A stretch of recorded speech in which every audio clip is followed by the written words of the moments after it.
Hi everybody, this is Caitlin with Kate's Collectibles, and I am here today with a really special little item. This is the Card Captor Sakura book game.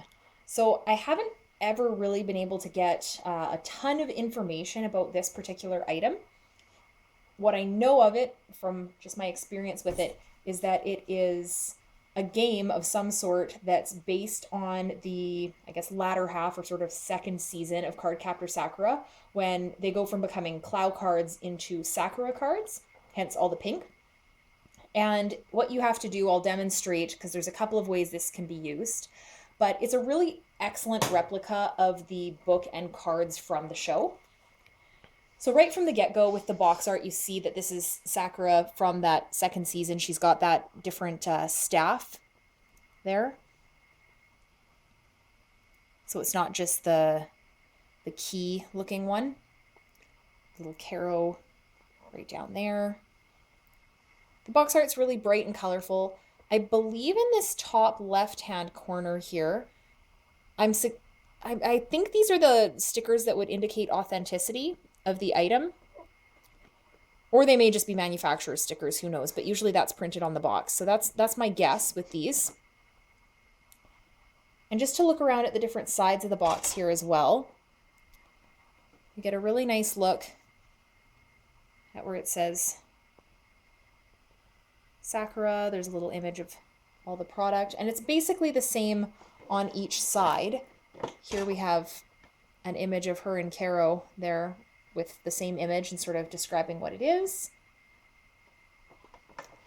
And the other side here, same as the side before. The bottom, same as the top.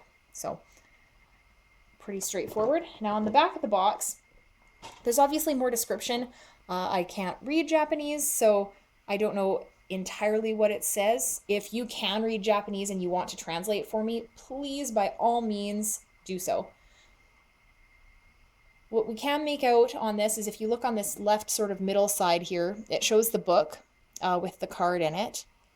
And it points out there's the LED here, a couple of different buttons with different functions, and the little lock part for the book itself. Really cute little image here of Sakura and her friends. I guess supposedly indicating you and your friends playing the game. There's also a price tag showing what I paid for it. Now, I got this back when Card Captor Sakura was, I guess, originally maybe a little bit more popular. So this was quite a few years ago, and this was at one of our local anime conventions, the Animathon. And this was long before anime had become kind of the phenomenon in North America that it is now. So it was quite pricey to get, but it is an excellent replica. There's a little bit of box damage here from the sticker, from the tag. I managed to keep the tape mostly intact there in opening it, but I didn't think to just slice the tape like I do now. I was reasonably young when I got this.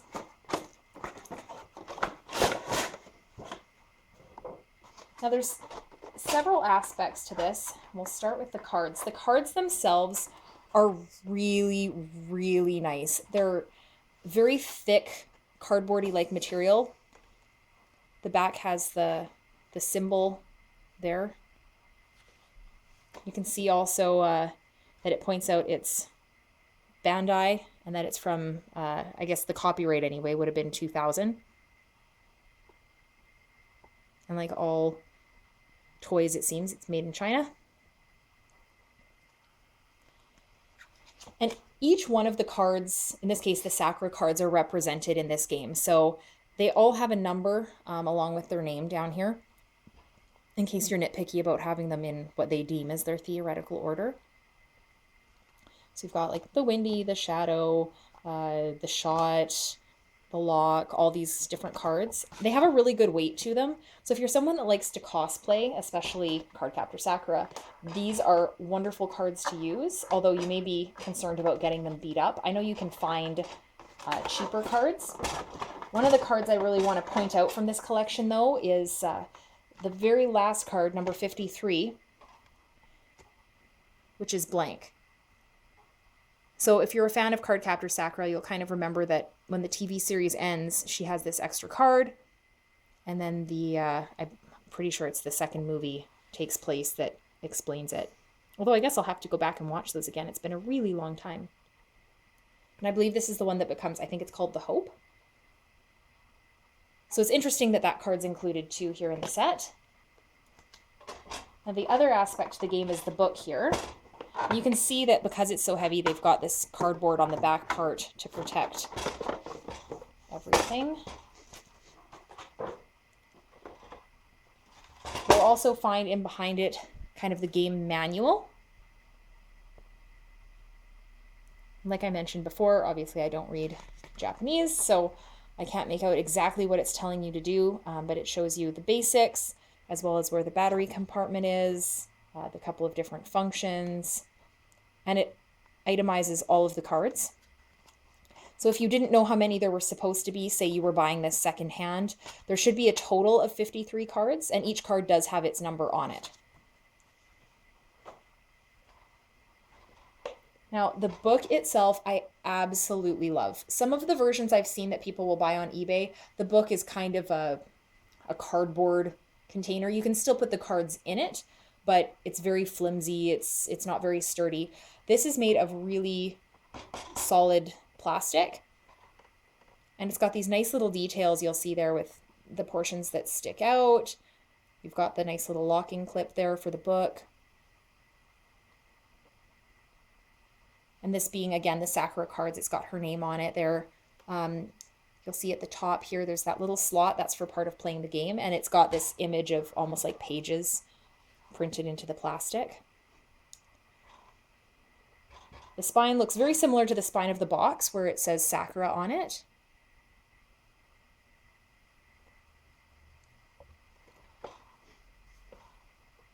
And the back again has the same symbol, her name. Now opening the book, this little clip, it clips in really nice and solid. So you can see there's a little compartment there and the little plastic portion to it. So that when this is clipped in there, like this thing is not accidentally falling open at all.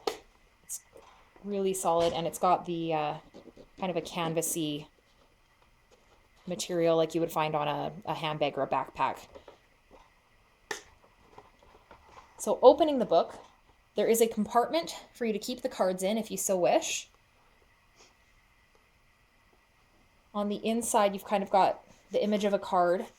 You've got the on-off switch with the two different positions, and the battery compartments here. This game takes 2 AAA batteries.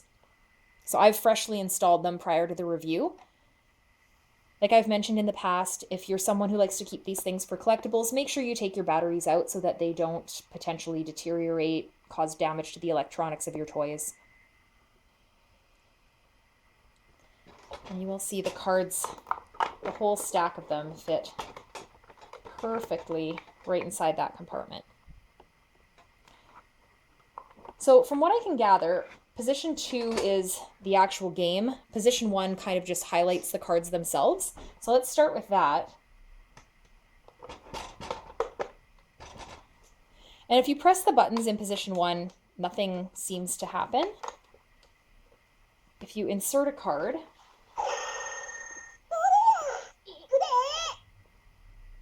so Karo talks to you from the book.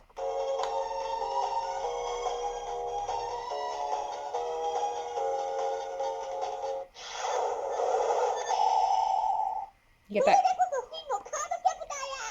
So you get that great little sound in his voice at the end there. It seems to be hit and miss on whether or not these buttons do anything on the sides with this.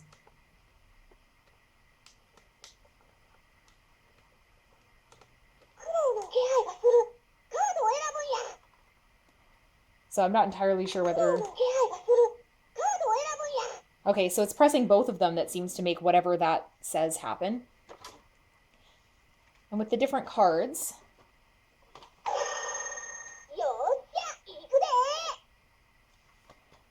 So he points out which card it is from what I can, again, make out.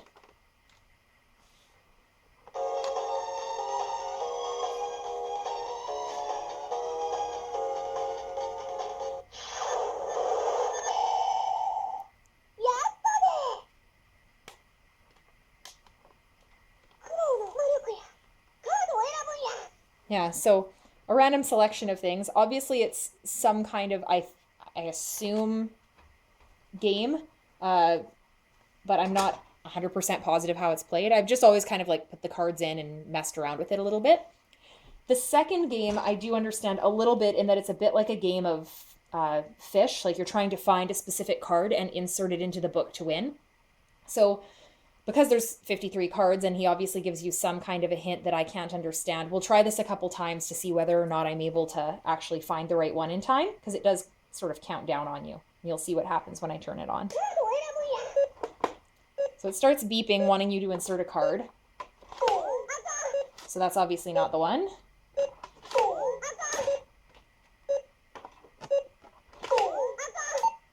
And then it gets a little more intense.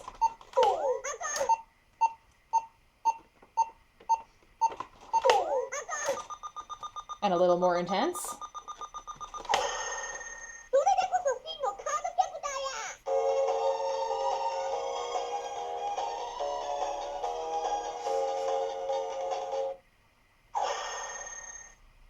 So obviously we managed to find the right card, hooray. So let's see what happens maybe if we don't find the right card. So if we press the button again, I believe it starts like another round.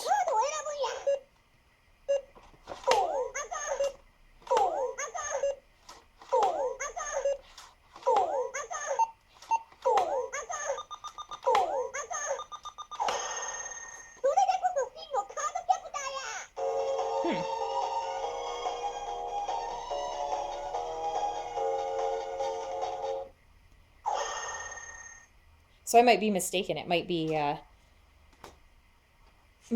looking for something else entirely. I have no idea. So if you can speak Japanese and you have played this game or you're able to just translate it, please, by all means, I would absolutely love to see something in the comments below that explain more about this. I have done a fair bit of Googling and have been completely unable to find exact details on what the game is looking for or a translation on how it's played. However, I do think that if you are a Card Captor Sakura fan, this is an absolute must have if you like collecting these kind of role playing toys. It's really, really well constructed, even considering its age. I mean, I've kept it in good conditions, but it hasn't discolored. It's in really good condition. The cards themselves are absolutely beautiful. I know there have been a few re releases of items and some new sort of versions of cards that have come out in the not too distant past here. I don't know how those stand up compared to these ones, but these are absolutely beautiful. It also seems to be something of a rare item. Maybe it's that I don't understand how to search for it when I'm looking on places like eBay because I'm not 100% sure what it's called. But even just looking for Card Captor Sakura book game, I find very few copies of this. There's one that's been available for a long time for a pretty high price. From what I've seen it going for realistically, we're more in the 350 range for dollar value. That's assuming Canadian dollars because that's where I'm located. So if you like Card Captor Sakura, please let me know. Let me know what your favorite card is, or maybe what your favorite outfit that she wore in the series was. And I'll look forward to your comments below. Remember to like, comment, share, subscribe, and you can now find me on Twitter at Kait Collectible. Thanks!